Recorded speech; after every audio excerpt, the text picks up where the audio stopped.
الحمد لله رب العالمين، والصلاة والسلام على سيد الأنبياء والمرسلين وعلى آله وصحبه أجمعين. أعوذ بالله من الشيطان الرجيم. بسم الله الرحمن الرحيم.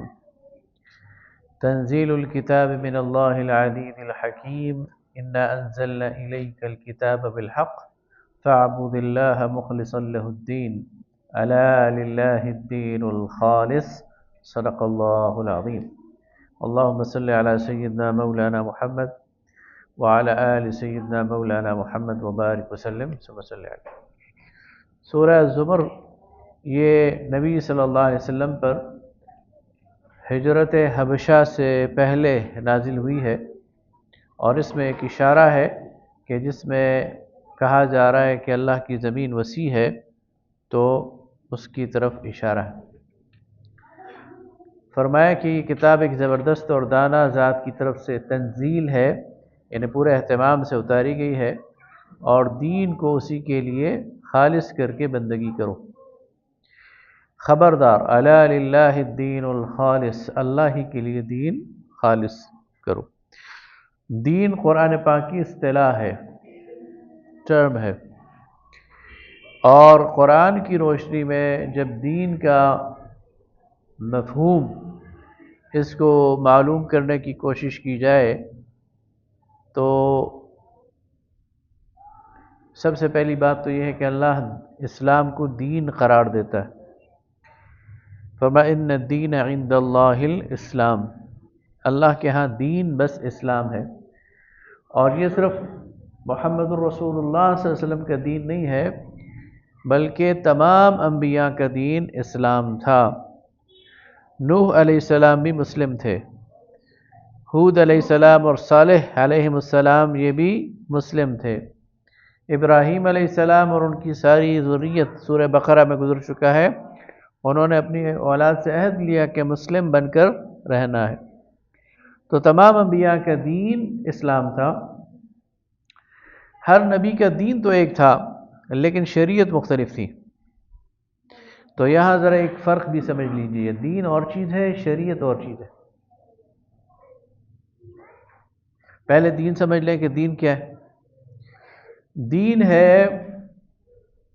ایک مجموعی نظام زندگی جس میں عقائد ہیں، جس میں رب کا واضح تصور ہے، اور جس میں پوری زندگی گزارنے کے لیے جملہ ہدایات ہیں. اس لحاظ سے اسلام دین ہے، اور جو باقی مذاہب ہیں وہ مذہب ہیں. مذہب میں اور دین میں فرق ہے.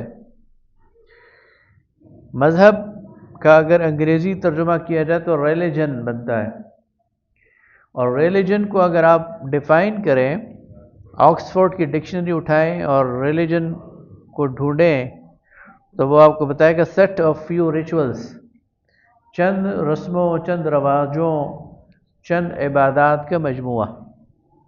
اس لحاظ سے کرسچینٹی یہ ریلیجن ہے. اتوار کے اتوار چرچ چلے جائیں، سروسز کر لیں، چند عقائد رکھ لیں، بس ختم. جیوڈزم، یہودیت، یہ ریلیجن ہے، چند عقائد کا مجموعہ ہے. بدھ مت یہ ریلیجن ہے، ہندو مت ریلیجن ہے، مجوسیت ریلیجن ہے. لیکن اسلام ریلیجن نہیں ہے. اسلام چند عقائد کا نام نہیں ہے، چند رسموں کا نام نہیں ہے، چند رواجوں کا نام نہیں ہے، بلکہ یہ دین ہے، کوڈ آف لائف. انسان کی ساری زندگی اور زندگی کے ہر دائرے میں جو ہدایات ہیں وہ دین پر مشتمل ہیں. تو تمام انبیاء کا دین وہ اسلام تھا. اسلام کا مطلب ہوتا ہے سبمیشن، اسلام کا مطلب ہوتا ہے جھک جانا، اسلام کا مطلب ہوتا ہے اطاعت کرنا، پیروی کرنا، سر تسلیم خم کرنا. تو یہ تمام انبیاء اللہ کی طرف بلاتے تھے، اللہ کے سامنے جھکاتے تھے اور اپنی پیروی کی دعوت دیتے تھے. ہر نبی کی شریعت مختلف تھی. شریعت ہوتی ہے وہ خاص احکام جو ہر دور میں نبی کے لیے اور اس کی امت کے لیے دیے گئے، اور ان میں وقت اور حالات اور جو معاشرہ ہے اس کو مد نظر رکھتے ہوئے اللہ تعالیٰ نے ہدایات دی. مثلا نماز ہر نبی کی شریعت میں فرض تھی، اور نماز کے اوقات بھی کم و بیش یہی تھے، اور نماز کے لیے وضو کے احکام بھی کم و بیش یہی تھے، لیکن نماز کی رکعتیں کتنی ہوں گی، قبلہ کون سا ہوگا، نماز میں پڑھیں گے کیا، یہ چیزیں ہر نبی کی مختلف تھیں۔ اس لحاظ سے یہود کی نماز مختلف ہے، یعنی اگر یہود کو آپ دیکھ لیں تو ان کی نماز میں بھی رکوع موجود ہے، اس میں بھی سجدے موجود ہیں، اس میں بھی قیام موجود ہے، لیکن قیام میں پڑھیں گے کیا، وہ اپنی کتاب کا پڑھتے تھے، ہم قرآن کا پڑھتے ہیں۔ رکوع میں وہ کیا تسبیح کریں گے، وہ عبرانی میں کرتے تھے، ہم عربی میں کرتے ہیں۔ اوقات کا مبیش ہی ہوتے تھے۔ تو جو شریعت ہے، یہ جو احکام ہے، فقہی احکام، فقہ تو خیر بات کی بات ہے، شریعت یہ ہر نبی کی الگ سی ہے۔ حلال اور حرام کے اسپیسیفک اصول یہ ہر نبی کے لیے اللہ تعالیٰ نے الگ اتارے، اور اس میں آہستہ آہستہ تدریج بھی آتی رہی ہے۔ جب جو ہی انسانیت بڑھتی گئی، انسانیت پھیلتی گئی، اس کی ضروریات بڑھتی گئی، تو شرعی احکام میں اضافہ ہوتا رہا۔ تو شریعت تو ہر نبی کی مختلف تھی، لیکن دین تمام انبیاء کا اسلام تھا۔ تو فرمایا کہ دین تو خالص کر دو اللہ کے لیے، یعنی عبادت، بندگی کا نظام یہ اللہ کے لیے ہے۔ تو یہ بات یہاں پر کہیے۔ آگے فرمائے مشرکین اپنے معبودوں کی عبادت اس لیے کرتے ہیں کہ وہ اللہ تک ان کی رسائی کر دیں۔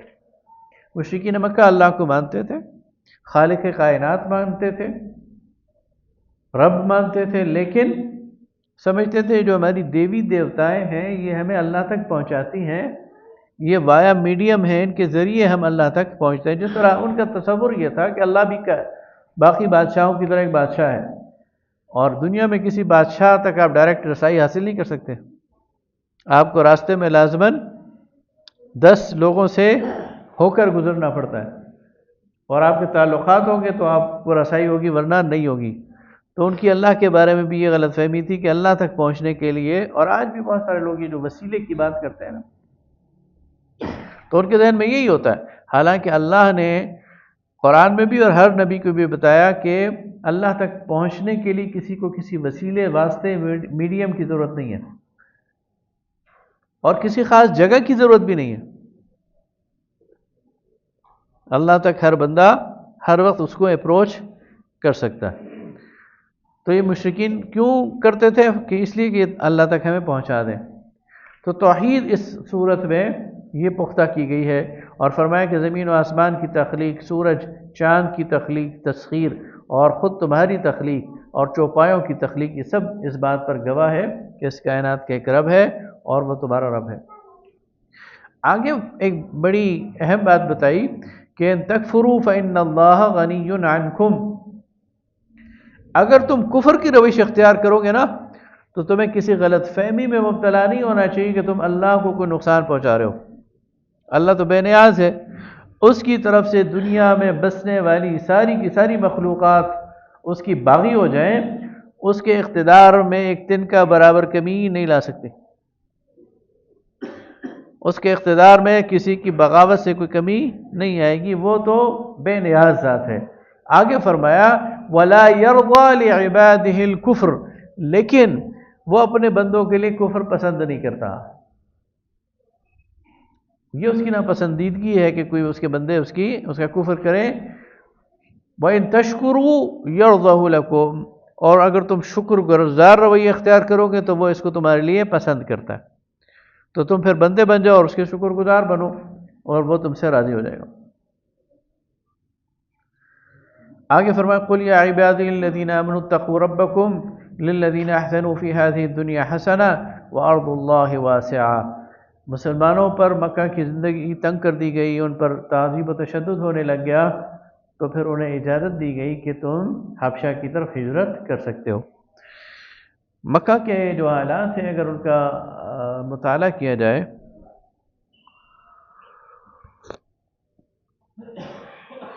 تو خاص طور پر یہ جو نوجوان نسل ایمان لائی تھی، چاہے وہ اشراف قریش میں سے ہوں، ان کو بہت زبردست تعذیب و تشدد کا سامنا کرنا پڑا۔ ایک تو غلام تھے نا، تو غلاموں کی جو زندگی اجیرن تھی۔ اشراف قریش میں سے بھی بڑے بڑے گھرانوں کے جو نوجوان ایمان لائے، ان کو مار مار کر ان کا برا حال کر دیا گیا، ان کو زنجیروں سے جکڑ کر جانوروں کے ساتھ باندھ دیا جاتا تھا،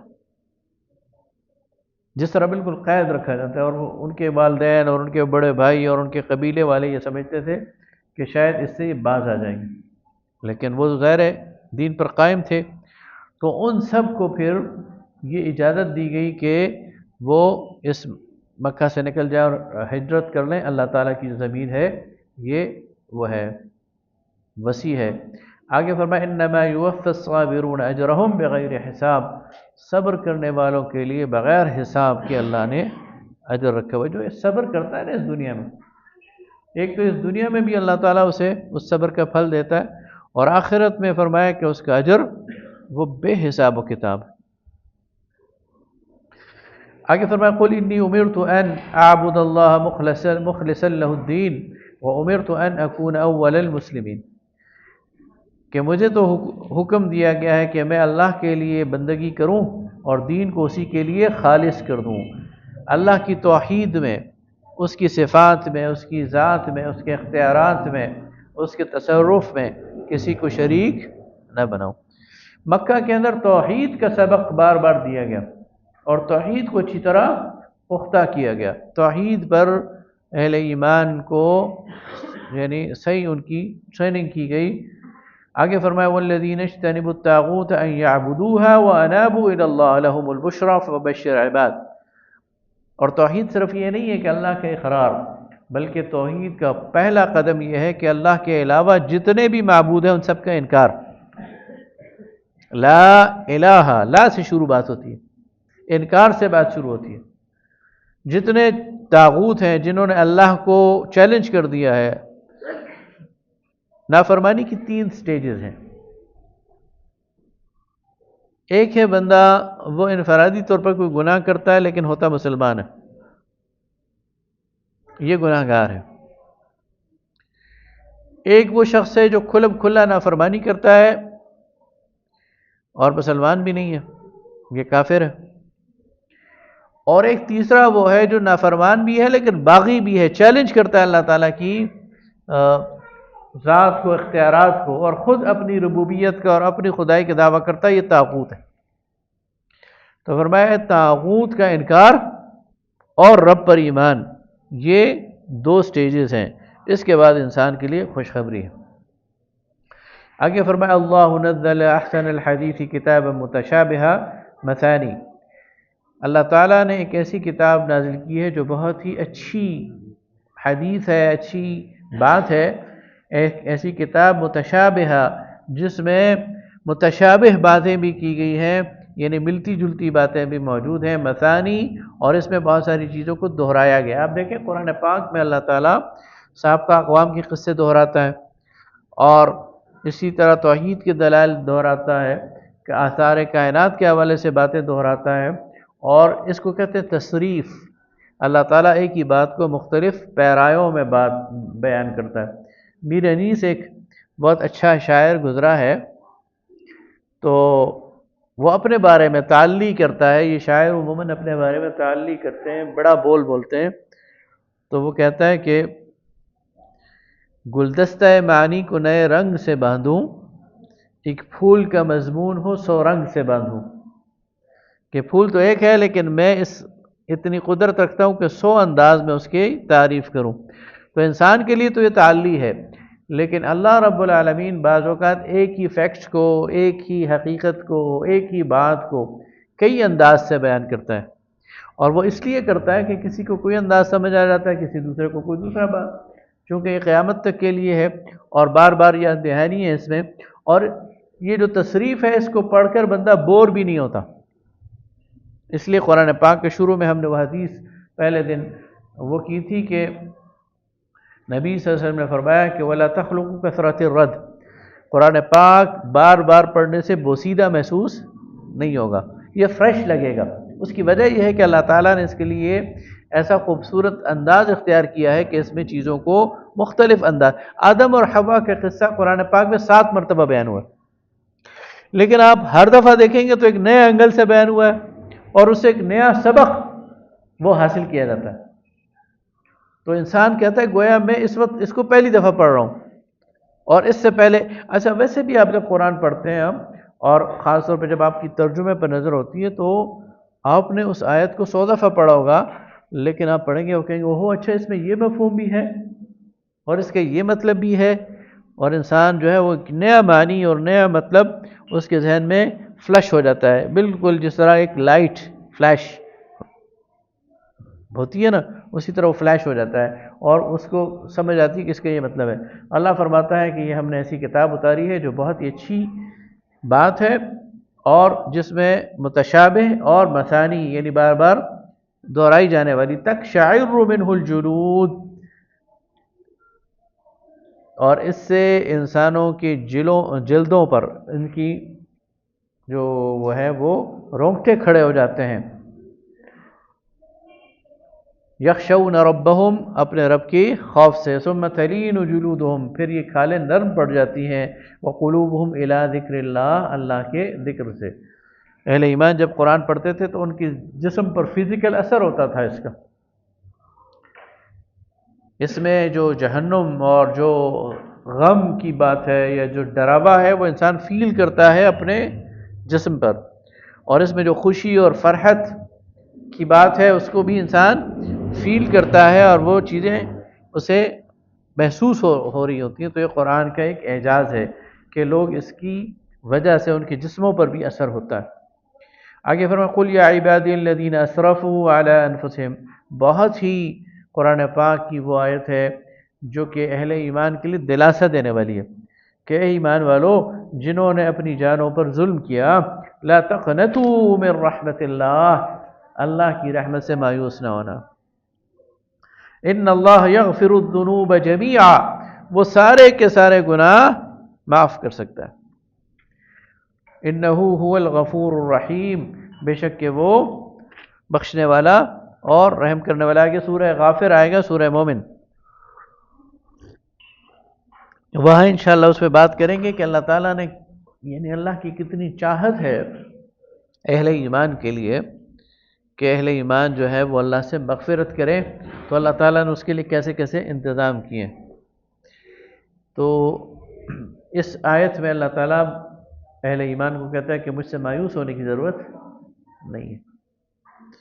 ایک روایت آتی ہے، علامہ اقبال صاحب نے مجھے اس کی طرف متوجہ بھی کیا تھا، سورہ فرقان میں جب ہم پڑھ رہے تھے نا کہ اللہ تعالیٰ فرماتا ہے کہ میں تمہاری گناہوں کو نیکیوں سے بدل دوں گا، تو وہاں حضرت ابو ہریرہ رضی اللہ تعالیٰ عنہ کی ایک روایت ہے کہ ان کے پاس ایک خاتون آئی، رات کو دستک دی اور کہا کہ میں بہت گناہ گار ہوں، اور میں اس روایت کا مفہوم بتا رہا ہوں، ایگزیکٹ الفاظ اس وقت نہیں بتا رہا، میں بہت گناہ گار ہوں اور میں نے اپنی زندہ بچی کو درگور کیا، تو کیا مجھے معافی مل سکتی ہے؟ تو حضرت ابو ہریرہ نے کہا کہ تمہارا گناہ اتنا سخت ہے کہ اس کی معافی نہیں۔ وہ روتی ہوئی چلی گئی۔ صبح فجر کے وقت حضرت ابو ہریرہ رضی اللہ تعالیٰ عنہ نے یہ بات رسول اللہ صلی اللہ علیہ وسلم کی خدمت میں پیش کی، تو آپ نے کہا تم نے کیسے کہہ دیا، تم نے کیسے اسے اللہ کی رحمت سے مایوس کر دیا؟ اور پھر سورہ فرقان کی آیات یاد ہے۔ تو یہ جو بات ہے کہ اللہ تعالیٰ معاف کر دے گا، معاف کرنے پر قادر ہے اور معاف کرنے کو پسند کرتا ہے، اور یہاں فرما دیا کہ میں تمہارے سارے گناہ معاف کر سکتا ہوں، تم استغفار کرو۔ ایک حدیث قدسی بھی ہے کہ جس میں اللہ تعالیٰ فرماتا ہے یا بنی آدم، اے آدم کی اولاد، تم جو ہے وہ میرے پاس آؤ اور اپنے گناہوں کی بخشش چاہو تو میں تمہارے سارے گناہ معاف کر دوں گا، ولا ابالی، اور مجھے اس کی کوئی پرواہ نہیں، تو وہ تو بے نیاز ذات ہے۔ آگے فرمایا قل افغیر اللہ تأمرونی اعبد ایھا الجاہلون، اے نبی صلی اللہ علیہ وسلم کہہ دیجئے کہ اللہ کے علاوہ تم مجھے حکم دیتے ہو کہ میں کسی اور کی بندگی کروں، اے جاہلو۔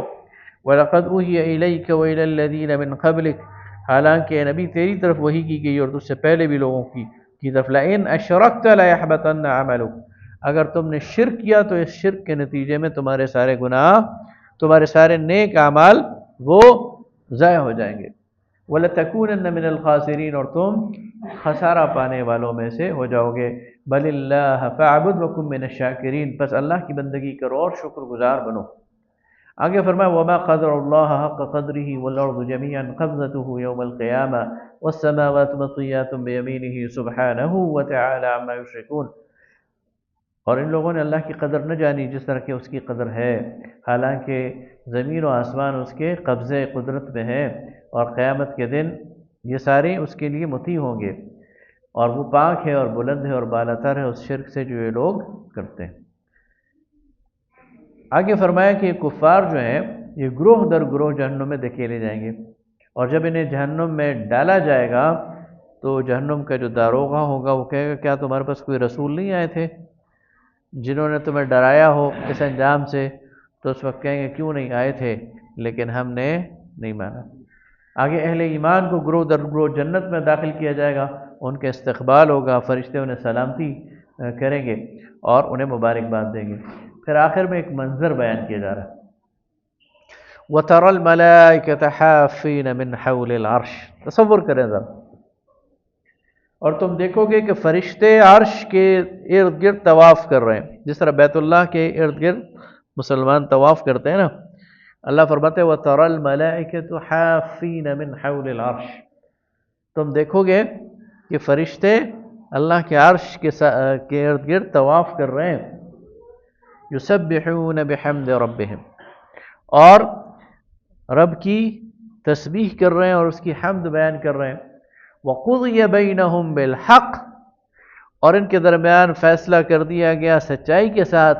وَالْحَمْدُ لِلَّهِ رَبِّ الْعَالَمِينَ، اور تمام تعریفیں اللہ کے لیے ہیں۔ تو بڑا خوبصورت ایک منظر کہ جب فیصلے ہو جائیں گے، جنتی جنت میں چلے جائیں گے، جہنمی جہنم میں چلے جائیں گے، فرشتے اللہ کی تعریف کر رہے ہوں گے اور طواف کر رہے ہوں گے اور اللہ کی حمد بیان کر رہے ہوں گے۔ آگے سورہ المومن ہے، اسے سورہ غافر بھی کہتے ہیں۔ یہ سورہ زمر ہی کے زمانے میں نازل ہوئی ہے، اور اس کے جو نزول کے دوران ایک واقعہ بھی پیش آیا۔ وہ واقعہ یہ تھا کہ قریش اپنی محفلوں میں بیٹھ کر نبی صلی اللہ علیہ وسلم کے خلاف اپنے بغض کا اظہار کرتے رہتے تھے۔ نبی صلی اللہ علیہ وسلم سے یہ چھٹکارا بھی پانا چاہتے تھے۔ تو نبی صلی اللہ علیہ وسلم بیت اللہ کے ایک طرف بیٹھے ہوئے ہیں، اور یہ قریش اور ان کے کچھ اوباش لوگ، جس طرح ہوتے ہیں نا عام غنڈے بدماش، تو وہ دوسری طرف بیٹھے ہوئے ہیں۔ اچھا، یہ جو غنڈے بدماش ہوتے ہیں یہ سوچتے کم ہیں، اور ویسے ہی خواہ مخواہ جذبات میں بھی بعض اوقات آ جاتے ہیں، اور وہ جو کہتے ہیں نا کہ اس کو کیا کہتے ہیں کہ اس سے زیادہ ہوتے ہیں، یعنی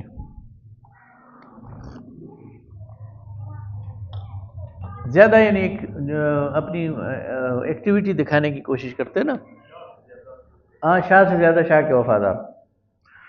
تو ان میں تھا عقبہ بن ابی معیط، ایک بدبخت،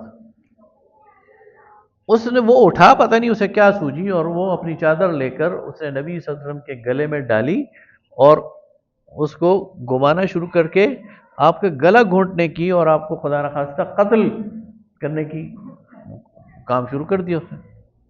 اتنے میں حضرت ابوبکر صدیق رضی اللہ تعالیٰ عنہ پہنچے اور انہوں نے ان کو چھڑایا اور کہا اتقتلون رجلا یقول ربی اللہ، تم اس شخص کو قتل کرنا چاہتے ہو جو کہتا ہے کہ اللہ میرا رب ہے؟ یہ اس صورت کی آیت ہے۔ تو اس میں اس کی مذمت کی گئی، اور انہیں بتایا گیا کہ فرعون کے دربار میں بھی فرعون نے کہا تھا کہ میں موسیٰ کو قتل کرتا ہوں لیکن اپنی سازش میں کامیاب نہیں ہو سکا تھا، تم اپنی سازشوں میں کامیاب نہیں ہو سکو گے۔ یہی کام فرعون نے کیا تھا، اس کا تذکرہ آگے آ گیا۔ تو اس میں تین باتیں کہی گئی۔ ایک بات یہ کہ یہی کام فرعون نے کیا لیکن وہ کامیاب نہیں ہو سکا۔ دوسرا یہ کہ اہل ایمان کو بتایا گیا کہ اللہ کے دین نے غالب ہو کے رہنا ہے۔ اور تیسری بات یہ کہ جو خاموش تماشائی تھے نا، جو دیکھ رہے تھے، ان کو جھنجھوڑا جا رہا ہے کہ تمہاری جو حمیت ہے وہ کدھر گئی، اور تم کیوں حق کا ساتھ دینے کے لیے آگے نہیں آتے؟ جو خاموش تماشائی ہے نا، یہ اللہ کو نہیں پسند۔ یا تو سامنے آ جاؤ، مقابلہ کرو، اور یا پھر حق کی نصرت کرو، حق کے لیے کھڑے ہو جاؤ. لیکن جو بیٹھے رہتے ہیں کہ ہونے دو، ہو رہا ہے، اور جس طرف کروٹ لے گا زمانہ ہم اس طرف ہو جائیں گے، یہ لوگ اللہ کو پسند نہیں. آگے جو بات وہ میں ابھی بتا رہا تھا سورہ غافر میں، جو کہ اللہ تعالیٰ ایک منظر رکھ رہا ہے کہ عرش کے جو فرشتے ہیں نا، جنہوں نے اللہ تعالیٰ کے عرش کو اٹھایا ہوا ہے، وہ اہل ایمان کے لیے استغفار کر رہے ہیں. اب آپ دیکھیں یہ اللہ تعالیٰ نے کتنا زبردست انتظام کیا ہوا ہے. مجھے 2-3 سال پہلے کی بات ہے، جمعہ کا دن تھا، حرم میں جمعہ اللہ تعالیٰ نے ہمیں نصیب کیا ہوا تھا. ابھی جمعے میں تھوڑا ٹائم تھا تو میں نے قرآن اٹھایا اور جب کھولا تو سورہ غافر، اور جو ہی میں پڑھتے پڑھتے ان آیات پر آیا نا، تو آپ نہیں سمجھ سکتے کہ میری کیا حالت ہوئی، کہ وہ رب ہم سے اتنی محبت کرتا ہے کہ اس نے آسمان کے اپنے عرش کے قیمتی ترین بزرگ ترین فرشتے اس کام پہ لگا دیے جو میرے اور آپ کے لیے استغفار کر رہے ہیں، اور ہم اس رب سے بے پرواہ ہیں اور پورا اس سے اللہ سے مکالمہ کرتے ہیں. ربنا وسعت کل شیء علما ورحمہ، اے اللہ تیری رحمت ہر چیز پر واسع ہے. فاغفر للذین تابوا، ان لوگوں کی جو توبہ کرے تو معاف کر دے، اور انہیں ان کے گناہوں سے ان کے گناہ جھاڑ دے ان سے. تو یہ ہمارا رب ہم سے کتنا محبت کرتا ہے، ہمیں اس کا احساس ہی نہیں، ادراک ہی نہیں. آگے وہی فرعون والی بات کہ اس نے کہا مجھے چھوڑ دو، میں موسیٰ کو قتل کرتا ہوں، اور یہ بلا لے وَلْيَدْعُ رَبَّهُ، اور بلائیے اپنے رب کو. لیکن اللہ تعالیٰ نے فرعون کی سازش سے حضرت موسیٰ کو بچا لیا. اس وقت اس کے دربار میں ایک مومن شخص تھا جس سے یہ بات نہ صحیح گئی. اب اللہ تعالیٰ بتا رہا ہے کہ ایک ایمان والا جو ہوتا ہے نا، جب وقت آتا ہے تو وہ پھر آرام سے نہیں بیٹھتا. اب وہ بہت نازک پوزیشن پہ تھا اور اس نے اپنے ایمان کو چھپایا ہوا تھا، لیکن جب اس نے یہ دیکھا کہ یہ تو حضرت موسیٰ کو قتل کرنے جا رہا ہے تو پھر اسے چپ نہ رہا گیا. پھر اس نے اپنا ایمان، اس نے ایک رسک لے لیا کہ اب میری جان جاتی ہے تو جائے، لیکن میں اب ایسا نہیں کرنے دوں گا. تو پھر اس نے ایک طویل خطبہ دیا فرعون کے دربار میں، اسے سمجھایا کہ تم کیا کر رہے ہو، کیوں اللہ تعالیٰ کے عذاب کو جو ہے وہ دعوت دیتے ہو، کیوں عاد اور سمود والے جو عذاب ہیں تم پر آ جائیں گے تو تمہیں کون بچائے گا. اور پھر اس نے کہا کہ وہ افوض امری الی اللہ، میں اپنا معاملہ اللہ کے سپرد کرتا ہوں، اور ان اللہ بصیر بالعباد، میرا رب جو ہے وہ بندوں کو خوب جانتا ہے. اور اس کے بعد پھر فرعون پر جو ہے ظاہر ہے وہ غرقاب ہو گیا.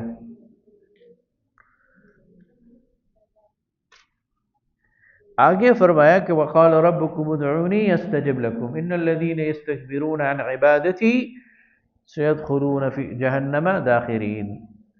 اب اس آیت میں 2-3 باتیں کی گئی ہیں جو بڑی اہم ہیں. پہلی بات یہ ہے کہ دعا عبادت ہے، اس لیے کہ ایک ہی آیت میں ایک جگہ دعا اور دوسری جگہ اس کے مترادف عبادت استعمال کیا گیا. تو دعا عبادت ہے. نبی صلی اللہ علیہ وسلم نے فرمایا الدعاء هو العبادہ، اللہ سے دعا مانگنا یہ عبادت. دوسری بات یہ کی گئی کہ جو دعا نہیں مانگتا، جو اپنے آپ کو دعا سے بے نیاز سمجھتا ہے، وہ دراصل تکبر کرتا ہے، وہ گھمنڈ کرتا ہے، اور اللہ کو وہ پسند نہیں ہے. اللہ کو کون پسند ہے؟ جو اس سے دعا کرے، جو اس سے مانگے.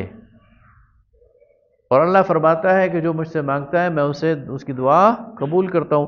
کس رنگ میں قبول کرتا ہوں یہ میری حکمت ہے، اس لیے اس کو اس سے فکر نہیں ہونی چاہیے، اسے میرے سے دعائیں کرتے رہنا چاہیے.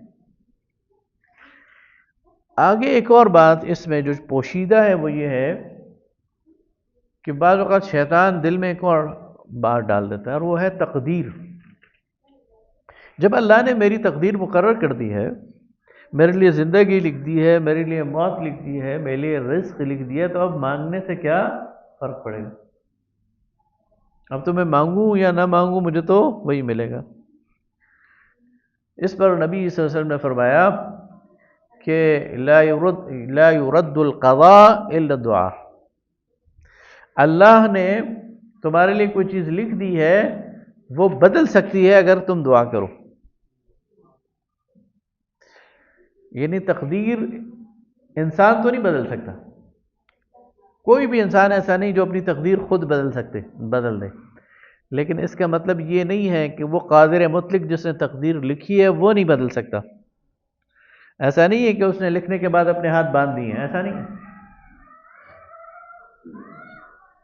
اس نے کوئی چیز لکھ دی ہے، آپ اس سے مانگتے ہیں اور اس کو آپ کا مانگنا پسند آ جاتا ہے تو وہ آپ کو دے دیتا ہے. اس کے خزانوں میں کیا کمی؟ تو آپ کی دعا اس کی تقدیر بدل سکتی ہے، اس کا لکھا ہوا بدل سکتی ہے. اس لیے اس سے مانگنا، اس سے زندگی مانگنا، اس سے رزق مانگنا، اس سے صحت مانگنا، اس سے اولاد مانگنا، اس سے دنیا کی ہر چیز مانگنا. اور یہ بھی کہا گیا کہ نبی صلی اللہ علیہ وسلم نے سکھایا کہ یہ نہ کہو اے اللہ اگر تو چاہے تو رزق دے دے، اے اللہ اگر تو چاہے تو مغفرت کر دے. یہ نہیں، قطعیت کے ساتھ مانگو، اے اللہ مجھے یہ چیز چاہیے، مجھے رزق چاہیے، مجھے صحت چاہیے، مجھے اولاد چاہیے. آپ دیکھیں نا انبیاء جو دعا کرتے ہیں، حضرت زکریا تو دعا کر رہے ہیں، بڑھاپے میں کر رہے ہیں، بظاہر اسباب نہیں ہے، دعا کر رہے ہیں اور اللہ مان بھی رہا ہے، قبول بھی کر رہا ہے. اس لیے دعا کے بارے میں کہا گیا کہ یہ جو دعا ہے تمہاری، یہ قبولیت کے یقین کے ساتھ مانگو. آگے فرمایا کہ اللہ نے زمین و آسمان بنائے، تمہاری صورت گری کی، اس کے علاوہ کوئی الہ نہیں ہے، اسی سے دعا کیا کرو اور دین اسی کے لیے خالص کرو. آگے سورہ حامیم السجدہ ہے.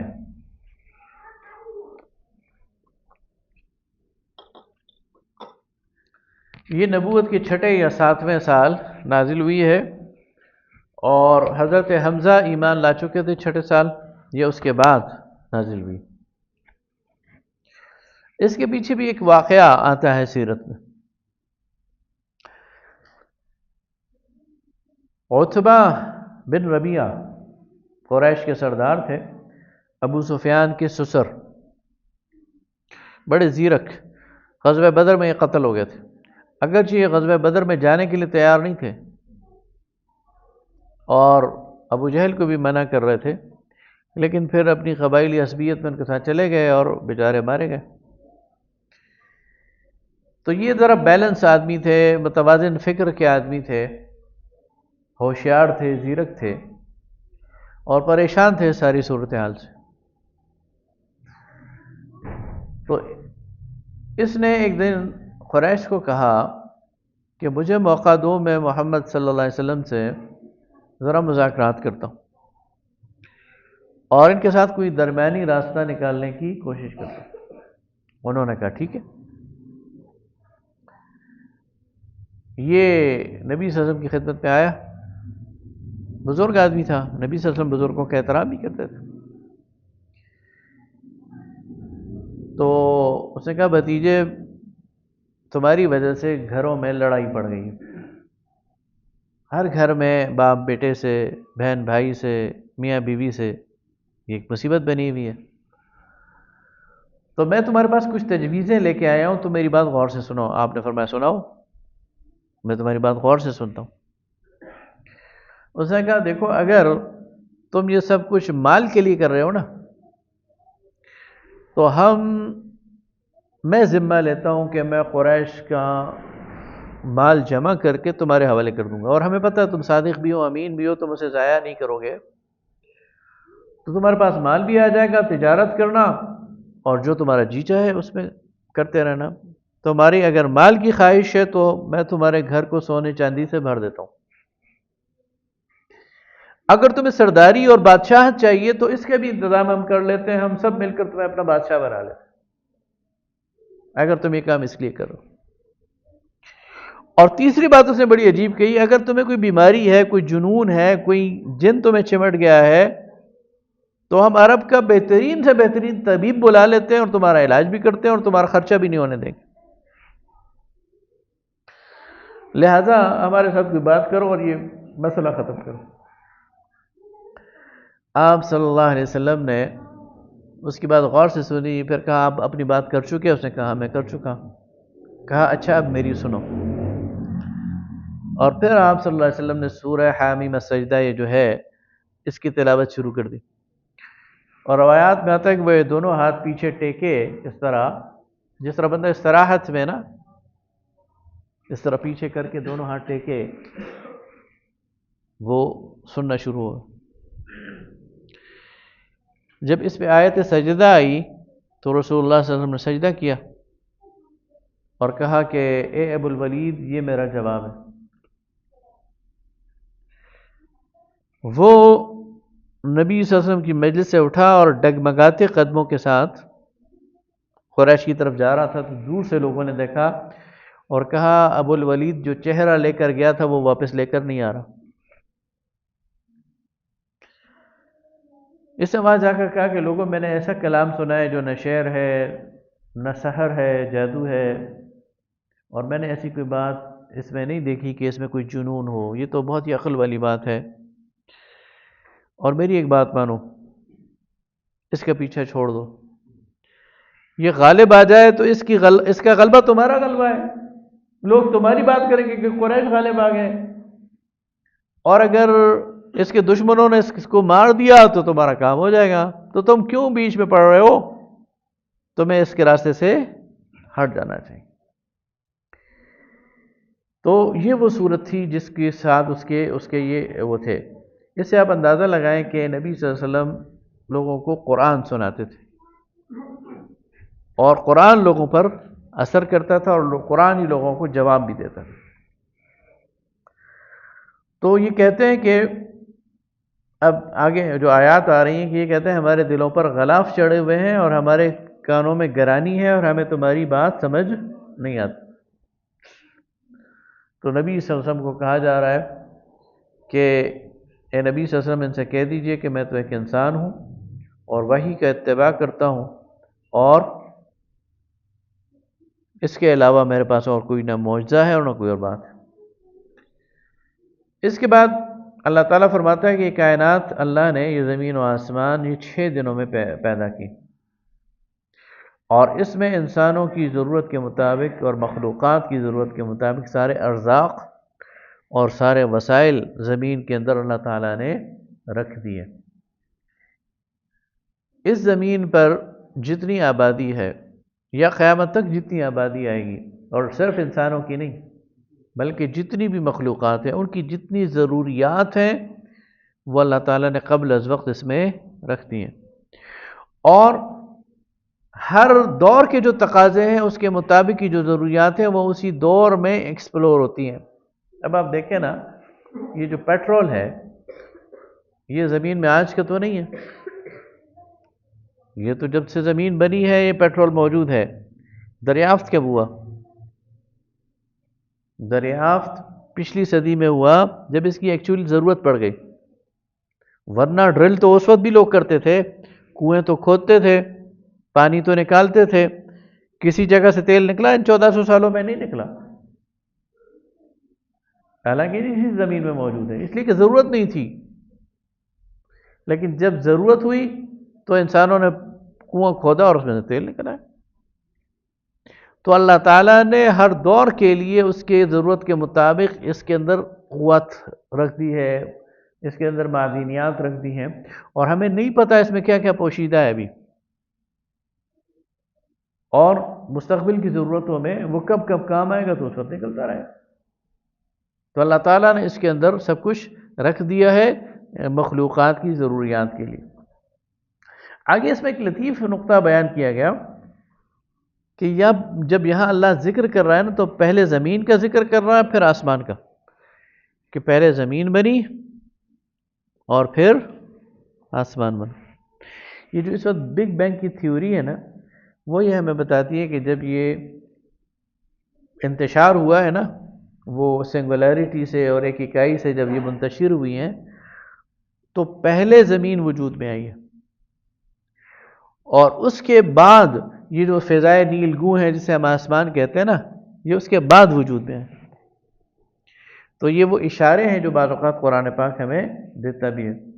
آگے فرمائے کہ اگر تم نے عاد و سمود کی طرح جھٹلایا تو تم پر بھی انہی کی طرح عذاب آ جائے گا۔ جب نبی صلی اللہ علیہ وسلم یہ ابھی ابو الولید والی بات ذرا ذہن میں لائیں، وہ جب سن رہا تھا عتبہ، جب نبی صلی اللہ علیہ وسلم نے یہ آیات پڑھی نا کہ اگر تم نے عاد و سمود کی طرح جھٹلایا تو تم پر بھی وہ اس طرح کا عذاب آ جائے گا۔ اب عرب اچھی طرح جانتے تھے عاد کو بھی سمود کو بھی، تو وہ کہتے ہیں روایات میں آتا ہے کہ یہ تو بیٹھا ہوا تھا نا، ایک دم گھبرا کر اٹھا اور نبی صلی اللہ علیہ وسلم کے منہ پر ہاتھ رکھ دیا کہ اے بھتیجے خدا کے لیے یہ نہ کرنا۔ گویا اسے پتا تھا کہ اس زبان سے جو بات نکل رہی ہے سچی ہے، ایمان بے شک نہ لاؤ، لیکن یہ عذاب جو ہے یہ نہ لانا۔ اسے پتا تھا کہ عذاب آ جائے سب ملیا میٹ ہو جائیں گے، اور ہو گئے پھر بالآخر بدر میں عذاب ہی تھا نا، اور 70 سرداران جو ہے وہ مارے گئے، 70 جو ہے گرفتار ہو گئے۔ تو اس نے کہا کہ کام نہ کرنا۔ آگے ایک بہت اور منظر ہے دلچسپ، اس کی طرف ریفرنس تو یعنی اس کے اشارے تو پچھلی صورتوں میں بھی آئے ہیں، لیکن اس صورت میں اس جگہ بڑا واضح ہے کہ لوگ اپنے لیڈرز کو تلاش کریں گے، لوگ اپنے سرداروں کو تلاش کریں گے اور کیا کہیں گے؟ ربنا ارنا الذین اضلانا، اے اللہ ذرا دکھا تو صحیح ہمیں وہ لوگ جنہوں نے ہمیں گمراہ کیا۔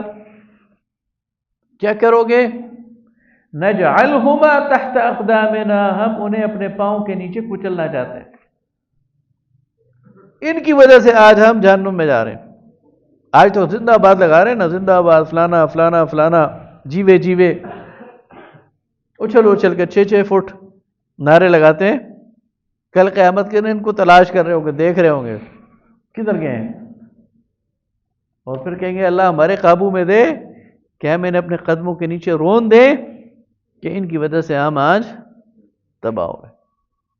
اس لیے کہتے ہیں کہ آج دنیا میں اس کی پیروی کی جائے جو کل قیامت کے دن آپ کو سیدھے راستے پر لے جائے، یعنی جو اللہ سے بے نیاز ہے، اللہ کے رسول سے بے نیاز ہے، اس کی آج بھی آپ پیروی کریں گے تو آپ کو جہنم کی طرف لے جائے گا۔ اليوم ندعو كل اناس بامامهم، قیامت کے دن انسانوں کو ان کے لیڈرز کے جھنڈے کے نیچے کھڑا کیا جائے گا۔ تو جس نے جس کو لیڈر بنایا ہے، اور یہ بات یہاں رکتی نہیں ہے، آپ کہیں گے کہ ذرا سیاسی بات کر رہے ہو، لیکن ذرا اس کا ڈیپ انالیسس کریں۔ آج میں نے ایک پارٹی کو یا فرد کو، میں کسی کا نام نہیں لیتا، ہم نے لیڈر بنا لیا، اس پارٹی اور فرد کو حکومت مل گئی اور اس نے امریکی صدر کو لیڈر بنا لیا، تو امریکی صدر کل کس صف میں کھڑا ہوگا؟ اس کے پاس کون سا جھنڈا ہوگا؟ جنت والا ہوگا یا جہنم والا ہوگا؟ اور ہمارے یہ لوگ اس کے پیچھے کھڑے ہوں گے، اور ہم کدھر کھڑے ہوں گے؟ ان کے پیچھے۔ تو کدھر جائیں گے؟ تو یہ بات اتنی آسان نہیں ہے، اس کے گہرا اگر تجزیہ کیا جائے تو یہاں بتایا جا رہا ہے کہ اس وقت ڈھونڈیں گے وہ لوگ کس کو؟ ربنا ارنا الذین اضلانا، جنہوں نے ہمیں گمراہ کیا، نجعلہما تحت اقدامنا، تاکہ ہم انہیں اپنے قدموں کے نیچے رون ڈالیں، غصہ نکالیں، اور کیا کر لیں گے؟ انہوں نے بھی جہنم میں جانا ہے، انہوں نے بھی جہنم میں جانا ہے، لیکن غصہ نکالیں۔ آگے فرمائے ان الذین قالوا ربنا اللہ ثم استقاموا، وہ لوگ جو کہتے ہیں کہ اللہ ہمارا رب ہے پھر اس پر قائم ہو جاتے ہیں۔ ایک مفہوم ہے روایت کا کہ ایک شخص آئے، اس نے کہا مجھے کوئی بڑی نصیحتیں نہیں چاہیے، مجھے کوئی مختصر بات کریں۔ آپ نے فرمایا قل آمنت باللہ ثم استقم، کہہ دو کہ میں ایمان لایا اللہ پر، پھر اس پر جم جاؤ، پھر اس پر کھڑے ہو جاؤ۔ یہ بڑی بات ہے، لا الہ الا اللہ کہہ کر ایمان لا کر پھر اس ایمان کے تقاضے پورے کرنا، اس پہ جم جانا، اس پہ کھڑے ہونا، اس لیے کہ شیطان اور اس کی قوتیں، اس کی ذریت، اور شیطان صرف جنات میں سے نہیں، شیاطین انس، انسانوں کے شیطان، وہ آپ کے مقابلے پہ آ جاتے ہیں، وہ آپ کے ساتھ مزاحمت کرتے ہیں، وہ آپ کو ڈیٹریکٹ کرنے کی کوشش کرتے ہیں، وہ آپ کو راستے سے ہٹانے کی کوشش کرتے ہیں، خود بعض اوقات آپ کے گھر میں آپ کے لیے مسائل پیدا ہو جاتے ہیں، آپ کے ازواج اور اولاد میں سے شیطان کے بہکاوے میں آ کر بہت سارے لوگ آپ کے راستے کی رکاوٹ بن جاتے ہیں۔ تو فرمایا ایمان لاؤ وہ لوگ جنہوں نے کہا کہ اللہ ہمارا رب ہے، پھر اس پر استقامت دکھائی، تو کیا ہوگا؟ تتنزل علیہم الملائکہ، ان پر فرشتے اتریں گے، اللہ تخافوا ولا تحزنوا وابشروا بالجنۃ التي کنتم توعدون، اور وہ بشارت دیں گے اس جنت کی جو تمہارے لیے تیار کی گئی۔ نحن اولیاؤکم فی الحیات الدنیا، اس دنیا میں بھی ہم تمہارے دوست ہیں۔ ایمان والا دنیا میں اکیلا نہیں ہوتا۔ وہ بظاہر تو لوگ کہہ رہے ہوتے ہیں اکیلا ہے، وہ اکیلا نہیں ہے، اس کے دائیں بائیں ارد گرد 7 فرشتے ہیں اللہ کی طرف سے لگے ہوئے، یحفظونہ من امر اللہ، اللہ کے حکم سے اس کی حفاظت کر رہے ہوتے ہیں۔ تو یہ فرشتے کیا کہتے ہیں؟ نحن اولیاؤکم فی الحیات الدنیا، دنیا کی زندگی میں ہم تمہارے دوست ہیں، وفی الآخرہ وَلَكُمْ مَا تَشْتَهِي أَنفُسُكُمْ وَلَكُمْ فِيهَا مَا تَدَّعُونَ نُزُلًا مِّن غَفُورٍ رَحِيمٍ۔ آگے فرمایا وَمَنْ أَحْسَنُ قَوْلًا مِّمَّنْ دَعَا إِلَى اللَّهِ، اس سے اچھی بات کس کی ہوگی؟ جو اللہ کی طرف پکارے، جو اللہ کی طرف بلائے، دعوت الی اللہ کا کام کرنے والا، اللہ فرماتا ہے یہ سب سے اچھا ہے، جو میرا کام کر رہا ہے، جو میری طرف بلا رہا ہے، میرے دین کی طرف بلا رہا ہے، میری کتاب کی طرف بلا رہا ہے، اس میں اپنی قوت توانائیاں، اس میں اپنی سوچیں، اس میں اپنی فکر، اس کے لیے پلاننگ، اس کے لیے وسائل صرف کر رہا ہے، اللہ فرماتا ہے یہ سب سے اچھا ہے۔ وَعَمِلَ صَالِحًا، پھر خود بھی نیک عمل کرتا ہے، وَقَالَ إِنَّنِي مِنَ الْمُسْلِمِينَ، اور کہتا ہے کہ میں سب سے پہلے مسلمان ہوں۔ یہ نہیں ہے، یہ دعوت کا کام تو یہود بھی کرتے تھے، لیکن قرآن نے ان پر طنز کیا، أَتَأْمُرُونَ النَّاسَ بِالْبِرِّ وَتَنْسَوْنَ أَنفُسَكُمْ، کیا تم لوگوں کو نیکی کا حکم دیتے ہو اور خود اپنے آپ کو بھول جاتے ہو؟ نہیں، ایسا نہیں۔ وقال اننی من المسلمین، بندہ مومن کہتا ہے میں سب سے پہلے اطاعت کرنے والا ہوں، اللہ کی طرف سب کو بلاؤں گا، لیکن اللہ کی بات پہ کوئی عمل کرے نہ کرے میں تو کروں گا، میرا عمل اللہ کی اطاعت سے باہر نہیں ہوگا۔ آگے فرمایا کہ ادفع باللتی ہی احسن، برائی کو بھلائی سے روکو، کوئی تمہارے ساتھ برا کرے تم اسے اچھا کرو، کوئی تمہیں گالی دے تم دعا دو، مشکل کام ہے، بدلہ لینے کا انسان خون میں جوش آتا ہے، لیکن بدلہ لینے کے بجائے اچھے طریقے سے معاملے کو ٹال دو، معاف کر دو۔ فَإِذَا الَّذِي بَيْنَكَ وَبَيْنَهُ عَدَاوَةٌ كَأَنَّهُ وَلِيٌّ حَمِيمٌ، اللہ فرماتا ہے کہ تم یہ رویہ اختیار کرو گے تو جس کے اور تمہارے درمیان دشمنی ہے یہ دوستی میں بدل جائے گی، جگری دوست بن جائیں گے، تو دشمنی ختم ہو جائے گی۔ تو یہ وہ ہدایات ہیں جو یہاں تک دی گئی۔ 24واں پارہ ہمارا مکمل ہو گیا، اور اس صورت کے جو باقی حصہ ہے وہ 25ویں پارے میں ہے، اس پر انشاءاللہ کل بات کریں گے۔ وآخر دعوانا الحمد للہ رب العالمین۔